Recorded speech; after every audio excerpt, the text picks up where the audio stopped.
현재 이관영 건축학교에서는 멤버십을 1단계부터 5단계까지 운영을 하고 있습니다. 건축 기본 지식이나 건축 실무 지식을 공부하시려면 멤버십을 가입해서 공부해 보시기 바라겠습니다.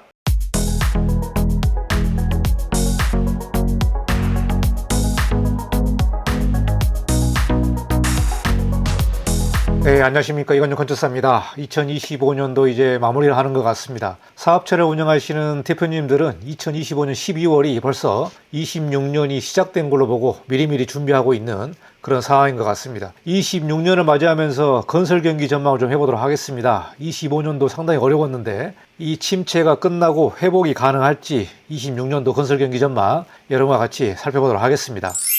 2025년 11월 25일에 대한건설정책연구원에서 건설과 주택, 경기전망 세미나가 열렸는데요. 제가 이 세미나도 유튜브로 실시간으로 보면서 26년도 건설 전망이 어떻게 될지 같이 공부를 했습니다.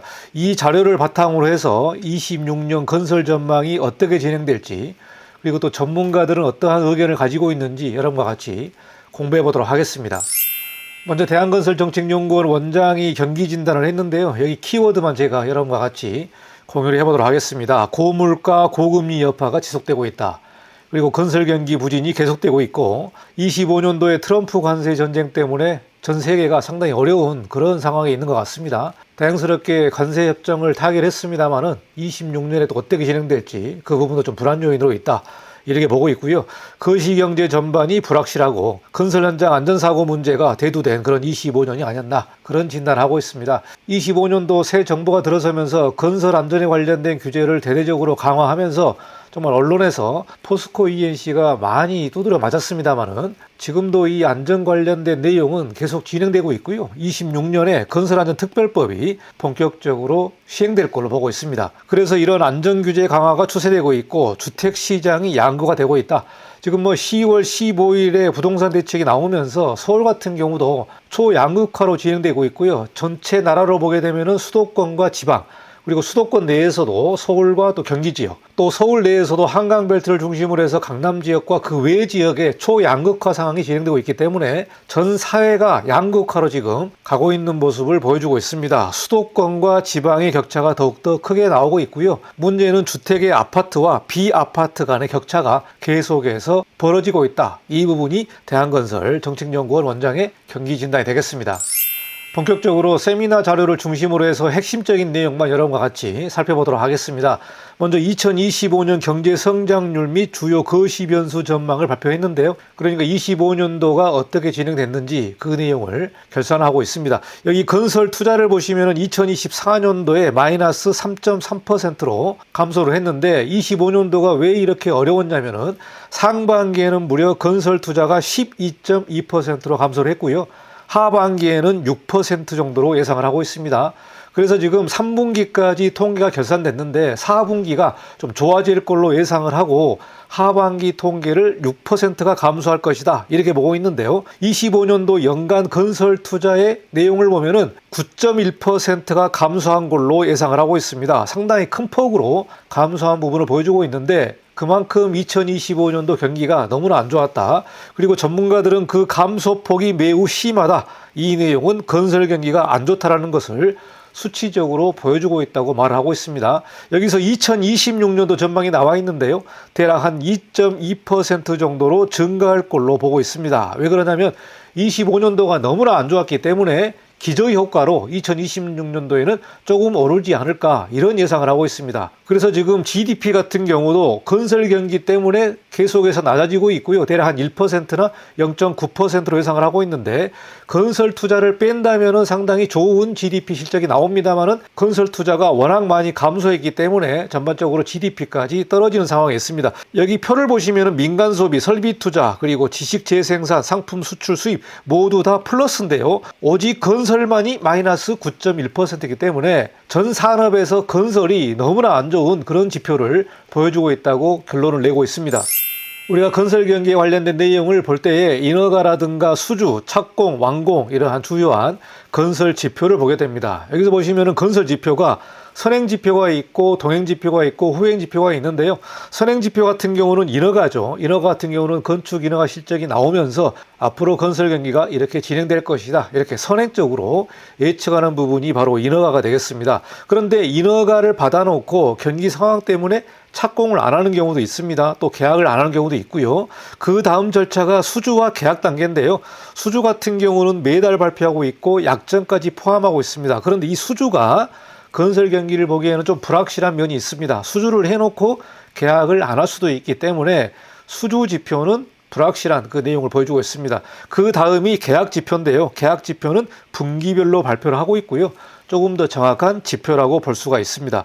그리고 중요한 부분이 바로 착공 지표입니다. 착공 지표는 선행 지표이면서 동행 지표인데 인허가 및 계약이 완료되고 실제 공사를 시작한다는 의미이기 때문에 실제 착공을 했다는 부분은 공사를 진행한다는 내용을 우리가 알 수 있기 때문에 선행 지표이면서 경기의 가장 중요한 측면을 가늠할 수 있는 지표가 바로 착공 지표입니다. 그래서 착공은 건설 경기의 가늠의 실질 지표다.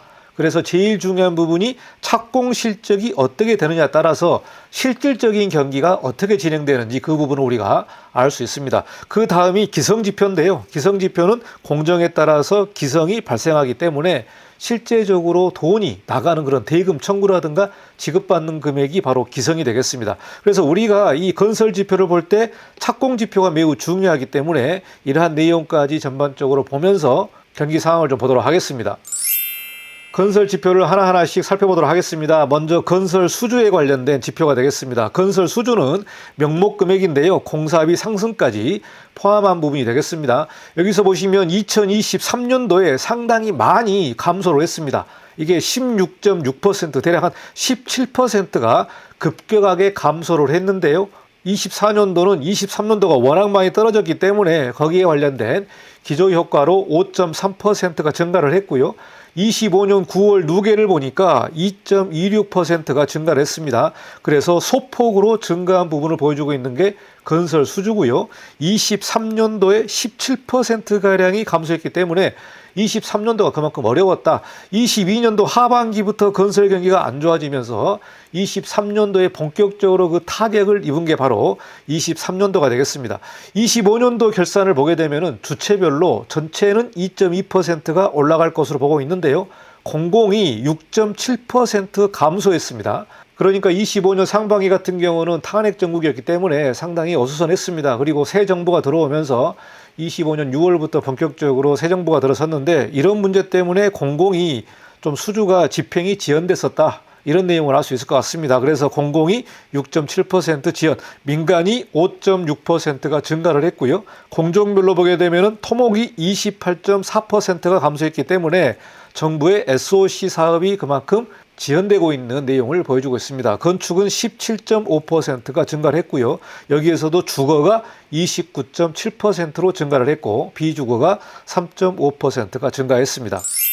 다음은 건설 계약 추이를 보도록 하겠습니다. 건설 계약은 분기마다 발표를 하는데요. 확정 지표가 됩니다. 이 지표도 보시면은 건설 수주와 같이 23년도에 무려 19%가 감소를 했습니다. 그러니까 23년도가 얼마나 어려웠다는 그런 부분을 보여주고 있는데요.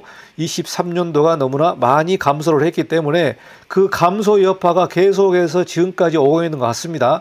건설 계약이 안 좋아지면 대략 한 2년에서 3년까지 그 여파가 있기 때문에 26년까지도 안 좋을 것으로 우리가 예상을 하고 있는데요. 23년도에 18%가 감소를 했고 24년도에는 기저효과로 4.9%가 증가를 했는데요. 25년 2분기까지 결산을 보니까 0.1% 감소했습니다. 감소했다. 그래서 25년도 상반기 결산으로 보게 되면은 건설 계약도 썩 좋지 않은 그 내용을 보여주고 있습니다. 건설 계약의 주체별 내용을 보시면은 공공이 10%가 증가를 했고요. 민간이 4.5%가 감소했습니다. 토목은 14.8% 감소, 건축은 8.1%가 증가를 했는데요. 앞서 살펴본 건설 수주의 내용을 보시면은 공공이 감소를 했는데 계약을 보게 되면은 공공이 또 증가를 했습니다. 그래서 수주 지표와 계약 지표의 이 시간 차이가 난다. 그래서 공공 같은 경우는 수주와 계약이 바로 반영되기 때문에 이렇게 시차가 발생하는 내용을 반영을 하고 있습니다. 그래서 25년 상반기까지 보게 되면은 0.1% 감소한 내용을 보여주고 있습니다. 다음은 건축 허가 면적과 착공 면적 추이를 보도록 하겠습니다. 건축 허가 면적 같은 경우는 선행 지표로 앞으로 2, 3년 후의 경기를 우리가 잘 알 수 있는 지표인데요. 여기 그래프를 보시면은 극명하게 알 수 있는 부분이 바로 23년도부터 급격하게 추락하고 있는 모습을 보여주고 있습니다. 그러니까 22년 하반기부터 안 좋아졌는데 상반기까지 실적이 있었기 때문에 22년 같은 경우는 플러스 4.8%로 나와 있습니다만은 23년도에는 인허가가 무려 25.6%가 감소를 했고요. 그리고 나서 24년, 25년 계속해서 급감을 하고 있는데요. 25년 9월까지 통계를 보니까 12.8%가 감소했기 때문에 여기에 가장 큰 영향을 미치고 있는 직업군이 어디냐면 바로 건축 설계를 맡고 있는 건축사 사무소가 되겠습니다. 물론 민간 경제가 너무나 안 좋기 때문에 건축 인허가가 워낙 줄었다 이렇게 해석할 수 있는데요. 거기에 직격으로 타격받는 부분이 바로 건축사업계의 건축 설계 부분이 되겠습니다. 특히 민간 설계를 하고 있는 건축사 사무소가 아주 큰 타격을 입었다 이렇게 확인할 수 있을 것 같습니다. 그래서 25년도 물량을 보게 되면은 22년 물량의 절반까지 떨어졌기 때문에요. 그만큼 안 좋은 내용을 보여주고 있습니다. 다음은 착공 면적을 보도록 하겠습니다. 착공 면적은 실제적으로 경기가 일어나는 실질 지표를 보여주고 있기 때문에 실제 경기에서 매우 중요한 내용이다 이렇게 볼 수 있고요. 22년도에는 18.1%로 감소를 했고요. 23년도에는 무려 31%가 감소했기 때문에 23년도에도 착공 면적이 워낙 많이 줄었습니다. 그 여파가 24년, 25년, 26년까지 계속해서 진행되고 있고 이러한 착공 면적이 줄었다는 부분은 바로 실질적인 근로자가 감소하고 있고 18개월 연속 건설 근로자가 감소하고 있다는 부분까지 영향을 미치고 있는 것 같습니다. 24년도에는 20%가 증가했는데요. 23년도에 워낙 많이 줄었기 때문에 증가했습니다. 25년 9월까지 착공 면적의 통계를 보니까요. 무려 13.1%가 감소했습니다. 그래서 24년도에 인허가 면적이 7% 감소했고 25년도에도 감소했습니다만 착공 면적도 너무나 많이 감소한 부분을 보여주고 있습니다. 그래서 착공 같은 경우는 21년에 고점을 찍었고요. 22년, 23년 큰 폭으로 감소했고 24년도에는 기저효과가 살짝 있었다 이렇게 분석하고 있습니다. 25년도에 착공이 감소했기 때문에 이 부분은 26년, 27년까지 부정적인 영향이 계속해서 나타날 수 있다 이렇게 분석을 하고 있습니다. 다음은 건설업 취업자 수 직종별 비중을 보도록 하겠습니다. 이 건설업 취업자 수가요 18개월 연속 계속해서 감소하고 있습니다. 그래서 전 산업군으로 보게 되면은 건설업과 제조업만 취업자 수가 계속해서 감소하고 있는데 25년 3분기 통계를 보니까 전년 동기 대비 무려 10만 명이 감소했습니다. 10만 명. 그런데 충격적인 내용을 보게 되면은 전체 건설업 취업자 수의 임시직이 51%입니다. 51%. 그러니까 건설 근로자의 반이 임시직이기 때문에 가장 큰 타격을 받는 직종이 바로 임시직의 건설업의 근로자가 되겠습니다. 건설업 취업자 수는 감소 추세로 계속해서 진행되고 있고요. 여기 그래프를 보시면은 전체 취업자 수는 증가를 하고 있는데 오직 건설업과 제조업만 계속해서 감소하고 있습니다. 지금 취업자 수의 통계를 보면은요, 60대 이상이 어마어마하게 증가를 했고요. 거기에서 여성분이 대부분을 차지하고 있습니다. 더 자세히 들여다보면은 요양업이라든가 사회복지사에 관련된 그 취업이 증가하고 있기 때문에 이 취업의 질이 썩 좋지 않다. 이렇게 분석을 하고 있는데 건설업 같은 경우는 너무나 안 좋은 그런 취업자의 통계를 보여주고 있습니다. 이 내용이 중장기적으로 계속해서 감소될 것으로 전망을 하고 있습니다. 이 부분이 더욱더 심각한 부분이 되는데요. 24년에 13만 명이 감소를 했고 25년도에도 어마어마하게 감소한 내용을 보여주고 있습니다. 최근에 이 자재 가격을 보게 되면은 많이 안 오르고 있는데요. 인건비 같은 경우는 계속해서 올라가고 있는 상황에 있는데 취업자 수가 계속해서 줄어듭니다만은 인건비는 그렇게 내려가지 않는 그런 사정에 있는 것 같습니다. 장기적으로 현장 중심의 임시직 비중이 줄어들 것으로 전망을 하고 있습니다. 그래서 이 건설 산업 같은 경우가 규제도 워낙 강하고 또 AI 관련된 산업들이 계속 나오면서 인력을 많이 줄이면서 자동화라든가 또 AI를 도입하는 그런 형태로 발전할 것으로 예상을 하고 있습니다. 다음은 공사비 관련된 내용을 보도록 하겠습니다. 그동안 공사비가 너무 많이 올랐는데요. 최근에 중간재라든가 공급 물가지수를 보게 되면 그렇게 오르지는 않고 어느 정도 안정화가 진행되고 있는 것으로 보고 있습니다. 여기 그래프를 보시면 21년도에 무려 27.3%가 급격하게 증가를 했습니다. 그래서 이 시국이 코로나 시국인데요. 이때 공사비가 엄청나게 올라갔는데 바로 중간재 공급 물가지수도 크게 많이 올랐고요. 22년도에도 조금 올랐습니다만은 23년도부터는 1% 미만으로 그 상승률 추이가 아주 낮습니다.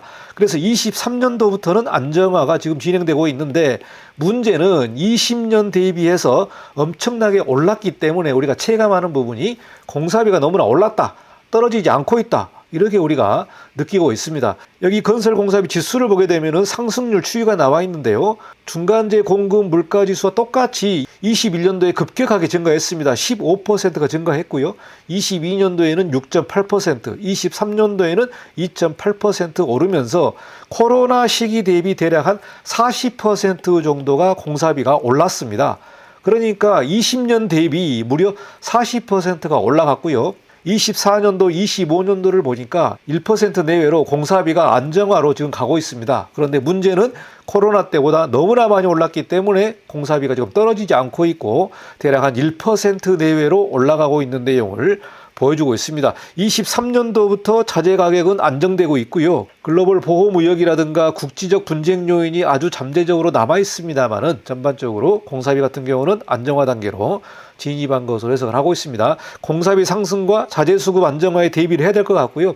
최근에 이제 환율 변동이 지금 돌발적으로 나오고 있는데 이 환율 상승이 매우 우려스럽다, 이런 전문가들의 분석이 나오고 있습니다. 그래서 이 환율을 잡지 못하면은 제2의 좀 경기 침체가 또 한 번 크게 오지 않을까 생각을 합니다. 그래서 제가 보기에는 26년의 핵심은 바로 이 환율이 아닐까, 이런 예상을 하고 있습니다. 그래서 환율을 잘 잡지 않으면 26년도는 물 건너갔다, 이렇게 우리가 볼 수 있을 것 같습니다. 다음은 건설사에 관련된 내용 좀 보도록 하겠습니다. 올해 건설사가 많이 폐업을 했습니다. 갈수록 건설사의 폐업이 증가하고 있는데요. 여기 자료를 보시면 2024년 건설 외부 감사 기업의 한계 기업 비중이 22.6%로 매년 증가 추세에 있다. 이 내용이 뭐냐? 24년 한계 기업이 3년 연속 돈을 못 벌고 있다. 그렇기 때문에 이자도 못 내고 있는 기업이 무려 22.6%로 증가를 하고 있습니다. 여기 그래프를 보시면은 전체 한계 기업이 나와 있는데요. 여기 전체와 대기업과 중소기업이 나와 있는데 중소기업이 많습니다. 18%가 한계 기업을 차지하고 있는데 여기 건설사를 보게 되면은 종합건설업이 28.9%로 가장 많고요. 그리고 전문건설업은 14.2%, 건설업 전체로 보게 되면은 22.6%입니다. 그래서 종합건설업 같은 경우도 28%가 한계 기업에 몰려있는 상황이 되겠습니다. 앞으로 26년도에는 이 내용이 계속해서 증가할 것으로 예상을 하고 있는데요. 건설업은 등록이 폐업보다 많은데 건설업 폐업과 부도가 23년도부터 증가를 하고 있고요. 한계 기업이 지속적으로 증가할 것으로 예상을 하고 있습니다. 다음은 건설업의 경기 실사지수를 보도록 하겠습니다. 건설기업 심리에 관련된 내용을 보여주고 있는데요. 100을 기준으로 해서 100 아래로 떨어지면은 건설업이 안 좋을 것이다, 이렇게 예측을 하고 있습니다. 전체 산업을 보시면은 92입니다. 92. 그러니까 100이 기준으로 보게 되면은 전체 산업도 안 좋을 것이다, 이렇게 보고 있는데 92 정도까지 조금 내려와 있습니다. 이 치수가 많이 내려오면 내려올수록 그 경기가 안 좋다, 이렇게 보여주고 있는데요. 여기서 보시면은 2025년 3월이 무려 45입니다. 45. 그만큼 너무나 안 좋은 상황을 보여주고 있는 내용이 바로 경기 실사 지수인데요. 역대 최악 수준을 보여주고 있다, 이렇게 분석을 하고 있습니다. 전체업은 90인데 건설업이 45까지 추락을 했기 때문에요. 너무나 안 좋은 내용을 보여주고 있는데 여기 지표를 보시면은 23년도가 63, 24년도가 51, 24년도에도 엄청 안 좋았네요. 그리고 25년도에도 40대 후반에서 놀다가 25년 7월에는 51까지 올라갔고요. 25년 9월에는 52까지 지금 내려와 있습니다. 전체 산업군으로 보더라도 건설업이 너무나 안 좋은 내용을 보여주고 있습니다. 건설 경기 부진이 장기화될 것이다, 이렇게 예상을 하고 있고요. 건설기업 심리 위축의 요인을 보니까 첫 번째는 공사비 부담이 너무 크다. 그리고 선행지표가 악화되어 있는 내용을 보여주고 있고, 이 내용은 인허가 실적이 계속해서 급감을 하고 있기 때문에 특별하게 좋아질 기미는 없지 않습니까? 그러니까 선행지표가 계속해서 악화되고 있는 내용이 건설기업 심리를 위축시키고 있다, 이렇게 해석을 하고 있습니다. 부동산 PF의 불확실성도 대표적으로 건설지수를 낮추고 있는 내용이 되겠습니다. 다음은 수도권과 지방의 건축 착공에 관련된 비교를 보도록 하겠습니다. 수도권과 지방의 양극화가 계속해서 진행되고 있는데요. 여기 2025년 7월까지 통계를 보게 되면은 수도권은 마이너스 2.6%로 착공이 감소를 했는데요. 지방 같은 경우는 무려 22.8%로 감소했습니다. 그만큼 수도권과 지방의 격차가 계속해서 커지고 있는 내용을 보여주고 있습니다. 2024년도에도 수도권은 26.3%가 증가했습니다만은 지방 같은 경우는 12%만 증가했기 때문에 여기서도 양극화를 보여주고 있는데요. 25년도에는 합쳐보니까 대략 한 10%가 감소할 것으로 예상을 하고 있습니다. 수도권과 지방의 착공 물량을 보게 되면은 4.5 대 5.5로 지방의 물량이 더 많다, 이렇게 분석을 하고 있는데요.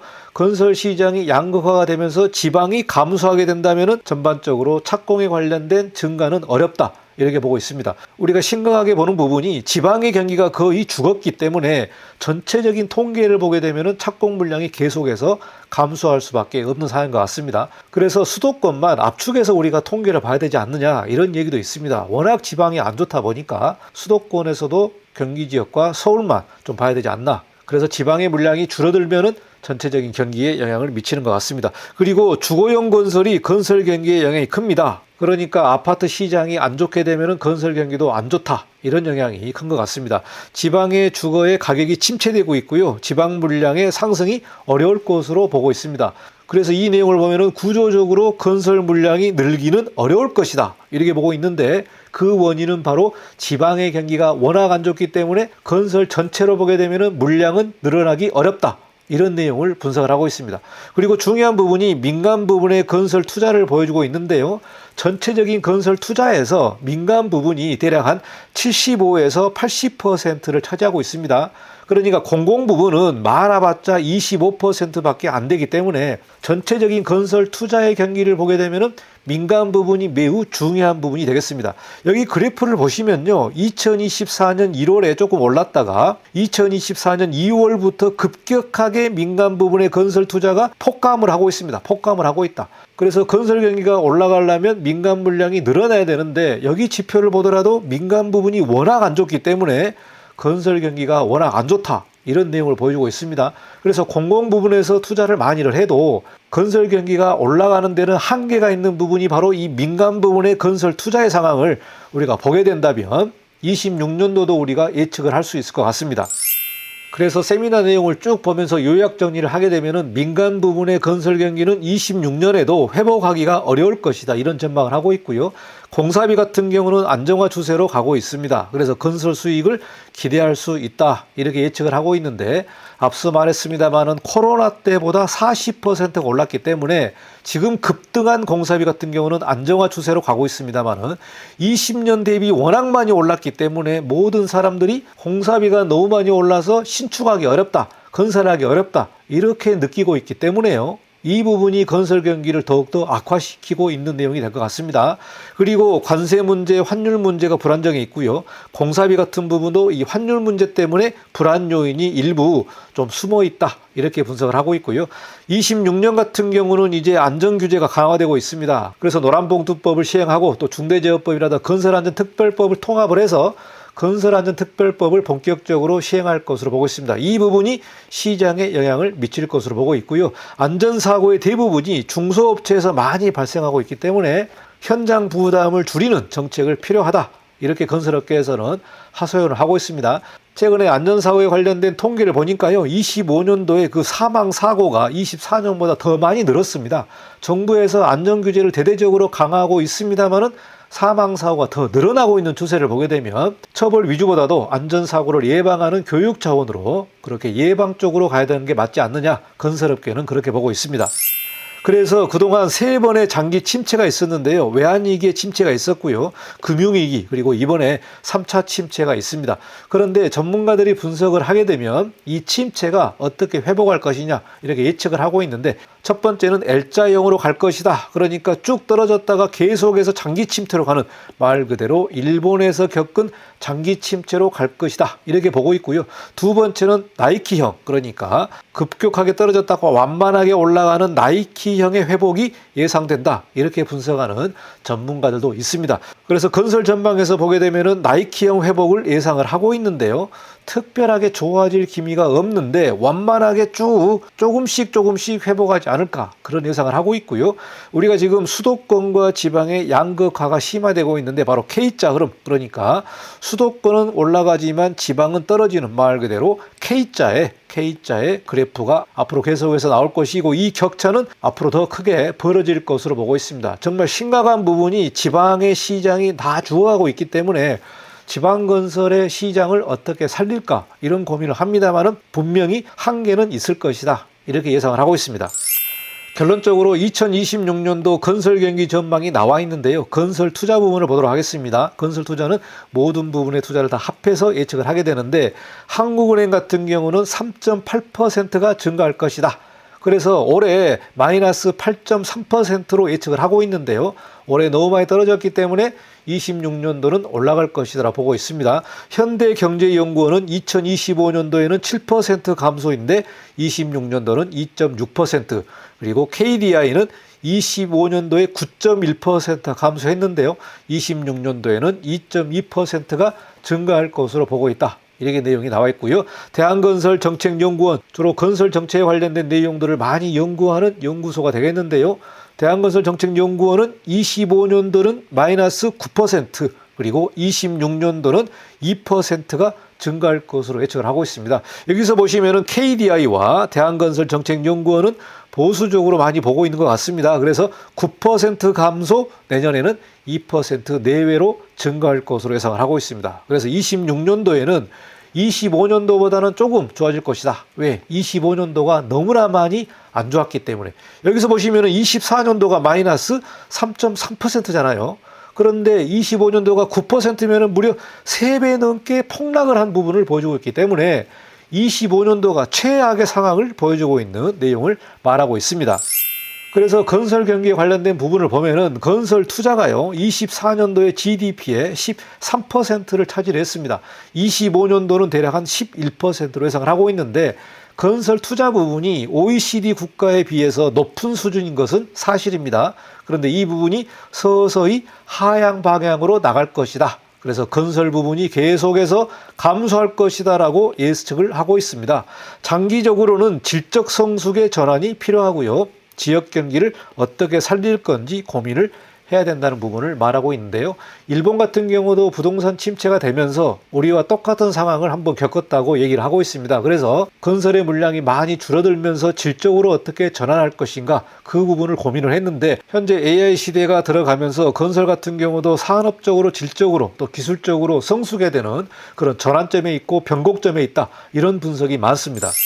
건설경기 전망 세미나 후에 기타 의견들이 있었는데요. 아주 유익한 의견들이 나왔습니다. 현대경제연구원에서 이렇게 분석을 했는데요. 25년도에 우리나라 경제 성장률은 1%로 성장을 예상하고 있습니다. 26년도에는 내수 반등이 일어날 것으로 보고 있고요. 관세 타결 후에 1% 후반, 2% 전망으로 좀 예측을 하고 있습니다. 그래서 26년도의 경제 성장률은 1% 후반, 2% 성장으로 보고 있습니다. 건설 투자 부분도 25년도보다는 나아질 것으로 보고 있다. 왜 그러냐면 워낙 안 좋았기 때문에 26년도는 조금이나마 좋아질 것으로 전망을 하고 있습니다. 그리고 여기서 분석을 한 부분이 건설 경기가 저점을 통과하고 있다. 이런 분석을 내놨습니다. 그래서 현대경제연구원에서는 거의 저점을 통과하고 있지 않는가 이런 예측을 하고 있고요. 그럼에도 불구하고 긍정보다 부정 요인이 더 크다. 그래서 건설이 큰 폭으로 증가하는 게 아니라 완만하게 서서히 회복할 것으로 전망을 하고 있는 것 같습니다. 문제는 수도권 주택 공급과 지방 해소 문제가 매우 민감하게 작동을 하는데요. 부동산 PF 문제, 금리 부분도 상당히 중요할 것으로 보고 있습니다. 중요한 부분이 환율 문제인데요. 1,500원까지 올라가게 된다면 건설 경기 상승에 제약 요인으로 작용할 것으로 예상을 하고 있습니다. 그래서 여기서도 환율 문제를 상당히 우려 섞인 내용으로 보고 있습니다. 마지막은 기타 의견에 연합뉴스 기자분이 참석을 해서 실제적인 현장 경기를 언급을 했는데요. 지방시장이 상당히 침체되어 있고 시행업계도 부실한 상황을 보여주고 있습니다. 그래서 26년도의 회복의 청신호는 안 보인다, 이렇게 분석을 하고 있고요. 저성장이 뉴노멀이 돼버린 느낌을 가질 수밖에 없지 않느냐, 이런 상황을 보여주고 있기 때문에 정말 일본처럼 저성장으로 계속해서 가고 있는 부분이 상당히 우려 섞인 전망인 것 같습니다. 서울 아파트 시장 가격은 안 떨어지고 있고요.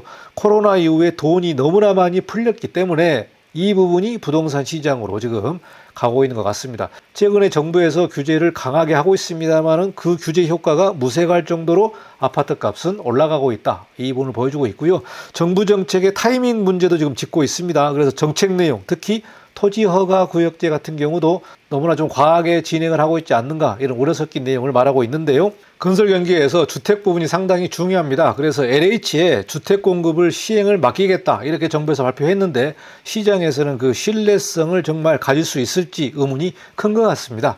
그리고 2026년도에 세제 개편 문제가 심각하게 나올 것으로 예측을 하고 있는데요. 바로 보유세에 관련된 개편안이 나올 것이다, 이런 예측을 하고 있습니다.